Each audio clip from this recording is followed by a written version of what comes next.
Good morning, children. I hope you attended the online classes conducted by the Victor's channel and you understood what those vibrant teachers taught you. Of course, they have given you a lot of assignments and you are supposed to submit those assignments this week itself. Please take care to write the assignments in a separate notebook as we did last year. If you have the CE notebook that you used last year, well and good, you can write it in that notebook. Otherwise, you have to buy a separate notebook or you can take an older notebook to write the assignments. Anyways, the notebooks and assignment notebook should be separate. The notes that you take down from the channel and the notes that we give you should be written in your English classwork. Okay? As you saw, our first chapter is 3 L's of empowerment based on women empowerment. So before going deeper into that chapter or before understanding what is women empowerment, we should understand what the real problems of women are. What do you think? Do they really have any problem? When I speak about the problems of women, I'm not talking about myself or I'm not talking about yourself, you people. I'm not talking about the women in Palakkad or I'm not talking about the women in Alappuzha.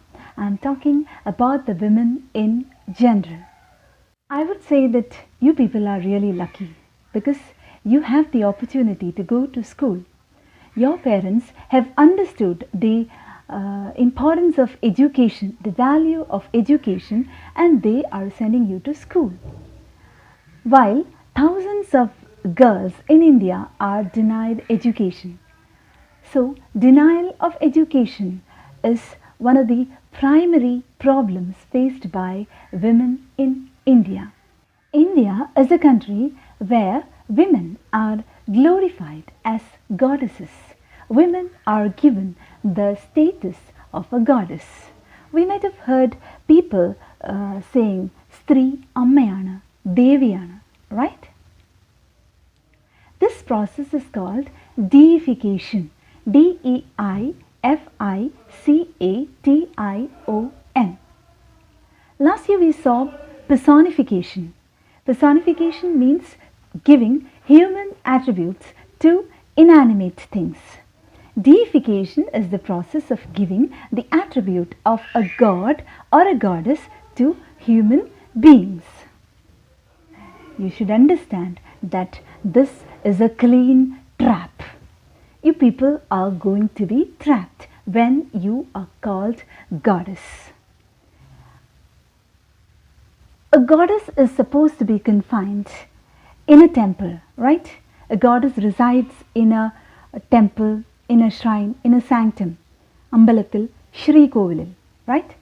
They are not supposed to go outside. So, when you are called goddess, you are going to be confined in the four walls of a house. Beware. നാളെ ആരെങ്കിലും വന്ന് ദേവിയാണ് കാവിലെ ഭഗവതിയാണ് എന്നൊക്കെ വിളിച്ചു കഴിഞ്ഞാൽ ചാടി ഇറങ്ങി പുറപ്പെടരുത് because it is a trap. Beware. Ours is a patriarchal society. Patriarchal means male dominated society. Means Purusha Medhavittam ulla samuham. When I say all these things, don't misunderstand that I am a feminist. No. I am telling you all these things for you to understand the chapter better. So from the smaller classes we are being taught that father is the head of the family. Why can't mother be? Intelligent feminists have modified this sentence as if father is the head of the family, then mother is the neck of the family. Because the neck decides in which direction the head must move. Right from the olden days, women are considered inferior. Even though we have reached 21st century, situation has never changed. Women are considered as second-class citizens. Gender discrimination starts right from your home. You won't believe because your situation might be different, but in most of the houses, especially in North India, gender discrimination starts from home. Suppose if there is a boy and a girl in a home, the mother gives preference to the boy. They are given, not only the mother, parents give preference to the boy. They are given good education, they are given good food, nutritious food. You won't believe all these things, but recently Rima Kallingal, the famous actress, said that she was not given fried fish at home while her brother and her father were given. Lots of trolls were posted against Rima Kallingal, but it might be a fact. Many of the girls are experiencing this situation. They are not given good education and they are not given nutritious food. Gender discrimination starts at home. Gender socialization. It means our society expects certain type of behavior from the boys and certain type of behavior from the girls. We can see that right from the childhood, boys are given bat, ball and all sorts of outdoor game stuff, and they are allowed to go out and play. And girls, what are they given? They are given dolls and teddy bears, etc. They are trained to be future mothers. They are socialized to be future mothers right from the childhood. This is socialization. Okay? Society won't accept if a girl behaves like a boy. Even the mothers of our girls control them, right? When you shout at the top of your voice, when you make noise, your mothers would say, keep quiet, girls should be meek and gentle. You are supposed to go into another house, so you should not shout. You should control your anger. You should not make noise. You should be meek and gentle, right? This is socialization. Girls are trained right from the childhood to be meek and gentle. They are not supposed to sit with one leg upon the other. They are not supposed to go out after 6 o'clock. But the boys, they have full freedom. They can do whatever they like. The society has accepted them like that. But if a girl does the same, then the society won't accept it. Okay, this is socialization, and socialization begins at home, right from your home, and I would say our mothers are responsible for this socialization. Female feticide is another major problem faced by women. What do you mean by female feticide? F-O-E-T-I-C-I-D-E,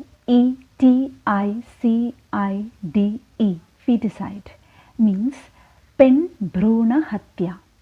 Female feticide means pen bhrona hatya. The parents determine the gender of the child before it is born and they abort it if it is a girl. So brutal, right? Our government has banned the determination of gender, means linga nirnayam. It is a punishable offence, a criminal offence now. So I think this female feticide is under control to a great extent these days. Why do you think these parents would kill the female child? You know, when a girl child is born, they think it is a great financial burden.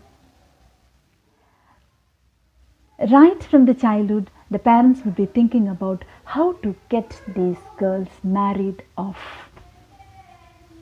Not about the education, not about their health, nothing.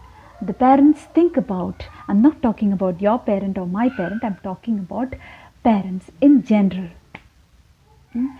Their thought is how to get them married off giving a heavy dowry. So, dowry system is another major problem faced by women in India. What do you mean by dowry? Dowry means Stridhanam. There are a lot of cases where women are tortured, brutally killed at their husband's house in the name of dowry. So, I hope you know that giving dowry and taking dowry is a criminal offense these days. You'll be arrested for that. Okay? So, remember this thing. Apart from these, there are a lot of crimes happening against women. Domestic violence is one among the important crimes that is happening against women these days. The husband and in-laws torturing the women. You might have heard the story of Uttara being killed brutally by her husband using a method that we never imagined, a snake bite. So this is brutal, and that too in the name of dowry and money. Then we have lots of other problems faced by women like sexual assault, molestation, rape, acid attack, etc. We have seen the example of acid attack in the movies Uyari and Bigil. You just can't imagine being attacked using acid. Child marriage is another major problem. Even though legally child marriage is banned in our country, we can see that in North India, in so many states, child marriage is still being practiced.